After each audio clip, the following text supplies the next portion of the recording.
नमस्कार, मैं हूं असलम अंसारी और आप देख रहे हैं भारत टीवी 24/7। इस वक्त हम मौजूद हैं रायबरेली के बछरावा में, जहां पर हमारे साथ कांग्रेस पार्टी के दिग्गज नेता और हाल ही में प्रत्याशी भी बनाए गए हैं बछरावा के, जिनसे अब बात करेंगे। कैसा लग रहा है आपको? प्रियंका गांधी के नेतृत्व में आपको टिकट दिया गया, कैसी जीत हो रही है आपकी? देखिए, मैं तो भारी मतों से जीत रहा हूँ। एक तो प्रियंका गांधी जी ने जो एक राजनीतिक क्रांति लाई है जब से उत्तर प्रदेश में आई है, कि जो सामाजिक राजनीतिक परिवर्तन की लड़ाई लड़ते हैं नौजवान, युवा या जो भी सामाजिक व्यवस्था परिवर्तन की लड़ाई लड़ते हैं, ऐसे नौजवानों को मौका दिया। तमाम शिक्षक, तमाम डॉक्टर, तमाम इंजीनियर, तमाम ऐसे लोग, उसी में से मुझे भी मौका मिला और मैं एक साधारण कार्यकर्ता था। लोगों के लिए सुख दुख में लड़ना, उनके लिए काम करना, और उन्होंने मुझे पहचाना। और साधारण नेता कैसे कह दिया? आप तो प्रदेश लेवल के बड़े नेता हैं। नहीं, बात में तो साधारण था ना। बाद में उन्होंने मुझे अपनी कमेटी में रखा, प्रदेश सचिव बनाया, फिर प्रदेश महासचिव बनाया, तो मैं तो कार्यकर्ता ही था ना। तो जनता की अदालत में हूँ। मुझे प्रियंका गांधी जी ने न्याय दिया, मुझ जैसे नौजवान को टिकट दिया, और मैं उम्मीद करता हूँ कि बछरावा की जो जनता है मुझे न्याय देगी और आशीर्वाद देगी, और 2022 में मुझे विधानसभा पहुँचाएगी। सुशील जी, क्या लगता है प्रियंका गांधी एक नारा लेकर निकली है, लड़की हूँ, लड़ सकती हूँ, इसकी आवश्यकता क्यों आनी पड़ी? क्या लगता है योगी सरकार में बेटियां सुरक्षित नहीं थी? देखिए, योगी की सरकार में तो कोई सुरक्षित नहीं है। ना तो महिलाएं सुरक्षित हैं, न बेटियां सुरक्षित हैं, न दलित सुरक्षित हैं, न किसान सुरक्षित हैं, न व्यापारी सुरक्षित हैं। आप किसी भी एंगल से देख लो। यहाँ तक कि ये ऐसी सरकार है कि छात्रों से भी आप इतना बड़ा धोखा किया गया कि परीक्षा शुल्क तो लिया गया, लेकिन परीक्षा नहीं कराई गई। तो परीक्षा शुल्क वापस भी नहीं किया, परीक्षा का फॉर्म भरवाया गया और आउट करा दिया गया। तो मेरा कहना है कि किसान है, चाहे नौजवान हो, चाहे दलित हो, चाहे महिलाएं हो, कोई सुरक्षित नहीं है। और योगी जी को पहली बात तो सरकार चलाना नहीं आता। वो मठ तो चला सकते हैं, संत आदमी है, मैं उनका सम्मान करते हैं। उनको सरकार और शासन प्रशासन का ज्ञान नहीं है, और इसीलिए चारागाह की तरह जैसे होता है कि छुट्टा जानवर की समस्या को हल ही नहीं कर पाए।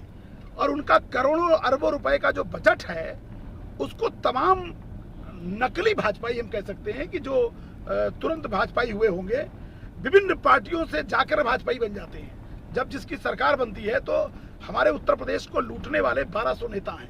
वो करते क्या हैं कि सारी पार्टियों में जाते हैं और उस पार्टी को लूटते हैं, सरकार को लूटते हैं, और जो उत्तर प्रदेश का टैक्स होता है, सरकारी धन होता है, उसकी लूट होती है।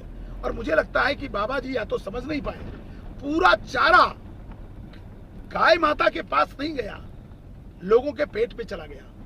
और इसकी अगर कभी जांच कराई जाए तो हिंदुस्तान का ये सबसे बड़ा घोटाला साबित होगा।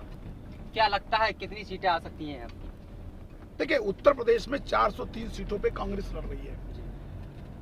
20 करोड़ जनता के सामने एक यक्ष प्रश्न है, क्या 1200 नेता उत्तर प्रदेश को चलाएंगे या फिर उत्तर प्रदेश की जनता तय करेगी? हम अनुरोध करेंगे आपके चैनल के माध्यम से कि उत्तर प्रदेश में एक नई राजनीति होनी चाहिए। एक जो परंपरागत तरीके से राजनीति है कि वोट बैंक की राजनीति करना, जात पात की राजनीति करना, धर्म की राजनीति करना, रोजगार की बात मत करना, नौजवानों को रोजगार कैसे मिलेगा।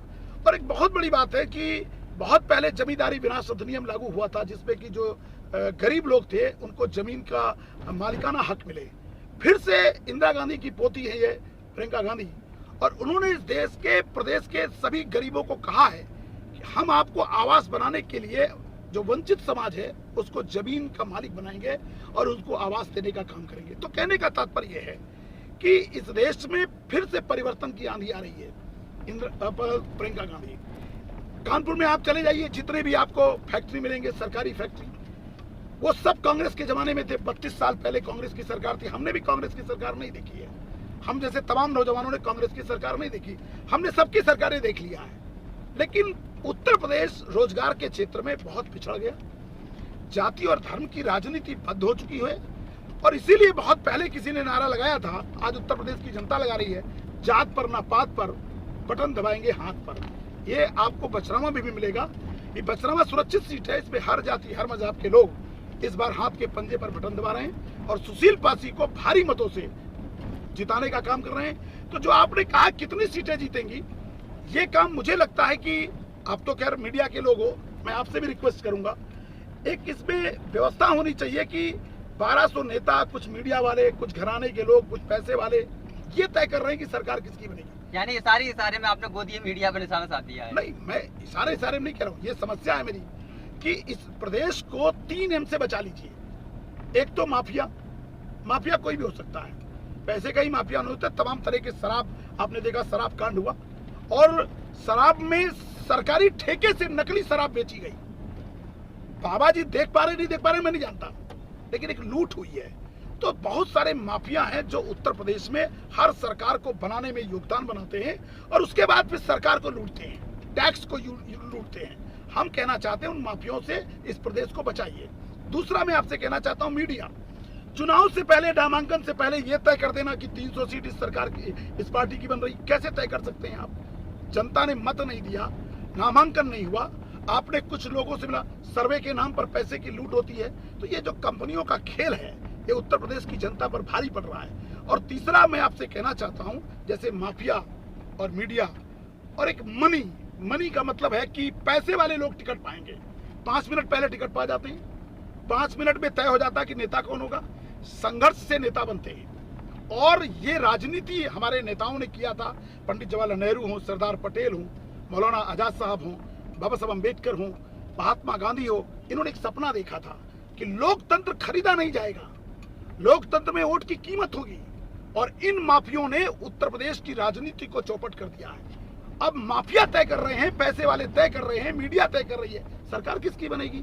तो मतदाता की क्या कीमत रह गई?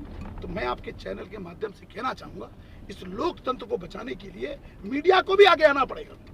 ये एक लड़ाई है, आजादी की लड़ाई है, हम इसको आजादी की लड़ाई मानते हैं और उसके मैं गर्व करता हूं अपने नेता पर। उन्हें उत्तर प्रदेश की राजनीति में राजनीतिक क्रांति ला दी है, नई परिवर्तन की राजनीति। इसीलिए हम लोग कहते हैं कि परिवर्तन की आंधी है, प्रियंका गांधी है, नई रोशनी लाई है। सुशील जी, एक सवाल और है, लास्ट है। मैं पूरा ही आपका बछरावा क्षेत्र घूमा हूँ, लोगों से मिला हूँ। लोगों की एक समस्या रही है कि विकास को छोड़ दीजिए, वो कहते हैं हमें विकास से इतना ज्यादा मतलब नहीं है, लेकिन रोजगार से मतलब है। रोजगार की तरफ अगर मान लीजिए आप बनते हैं, विधायक बनते हैं, तो कैसे बछरावा की जनता को रोजगार दे पाएंगे? देखिए, रोजगार मैं अपने तरीके से बिना किसी सीमित संसाधन के, मैंने अपने क्षेत्र में एक इंटर कॉलेज खोला। मैं सरकारी नौकरी करता था, 22 साल की उम्र में मुझे सरकारी नौकरी मिली। इलाहाबाद विश्वविद्यालय का मैं छात्र था। सबसे पहले मैंने इंटर कॉलेज खोला और इस क्षेत्र में डिग्री कॉलेज नहीं था, मैंने अम्बेडकर महिला डिग्री कॉलेज खोला। एक स्टेडियम, 2 स्टेडियम बनवाए। देखिए, जब राजनीति में जो जनप्रतिनिधि होता है वो जनता का वकील होता है। सरकार से काम लेना और विधानसभा में अपनी बात रखना और अधिकारी से काम लेना। मैंने ये काम इसलिए गिराया कि मैंने अधिकारियों से संबंध बनाए होंगे और तमाम तरह की नीतिगत उसमें जो है अपनी भूमिका अदा की होगी। तो मैं आपको वचन देता हूं कि रोजगार के लिए हमारी नेता ने, प्रियंका गांधी ने कहा है, कांग्रेस की सरकार बना दीजिए। हम 2 रुपए किलो मतलब जो है गोबर खरीदने के लिए हमारी नेता कह रही है। और छत्तीसगढ़ में हमारे जो मुख्यमंत्री भूपेश बघेल जी हैं, वो गायों को सड़क पर नहीं है, गाय हो कोई छुट्टा जानवर हो, उसका 2 रुपए किलो गोबर खरीदने का काम करती है। तो मैं आपको कहना चाहता हूं कि 20 लाख रोजगार, 20 का सरकारी जो हमारे सरकारी संस्थान में खाली पद पड़े हैं, उसको भी हमारी नेता ने कहा हम भरने का काम करेंगे। जितनी संविदा कर्मी हैं उनको हम परमानेंट करने का काम करेंगे।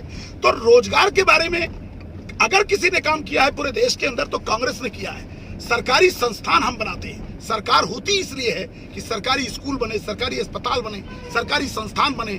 सरकार निजीकरण नहीं करती है।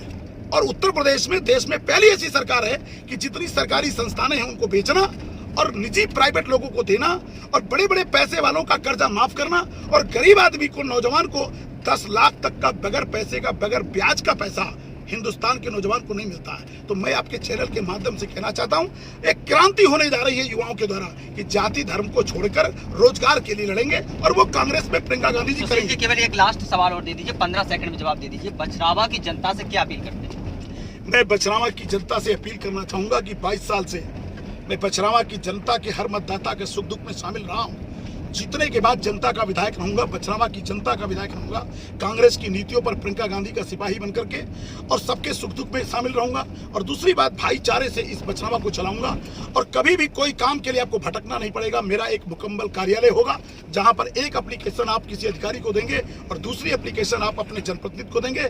मैं जनप्रतिनिधि बनकर रहूंगा, मैं धनप्रिय नहीं हूं, मैं जनप्रिय बनना चाहता हूं और जनता की सेवा करना चाहता हूं। मुझे 22 साल में पहली बार अपने जीवन का एक पहला चुनाव लड़ रहा हूं जिसमें राजनीतिक दल के, कांग्रेस पार्टी के हाथ के पंजे से लड़ रहा हूं। तो मैं अपनी बछरावा की जनता से न्याय मांग रहा हूं, आशीर्वाद मांग रहा हूं। एक शिक्षक उनसे न्याय मांग रहा है कि मेरे सामने जो भी प्रत्याशी लड़ रहे हैं उनका कोई राजनीतिक संघर्ष नहीं है, उनका कोई सामाजिक संघर्ष नहीं है। वो जेब के विधायक बन सकते हैं लेकिन जनता के विधायक नहीं बन सकते। और मुझे विश्वास है कि 22 में बछरावा की जनता सुशील पासी के साथ न्याय करने जा रही है। चलिए, बहुत बहुत धन्यवाद। ये थे हमारे साथ सुशील पासी, जिन्होंने विभिन्न मुद्दों पर वार्तालाप किया है। कैमरामैन सिमन तिवारी के साथ असलम अंसारी, भारत टीवी, बछरावा।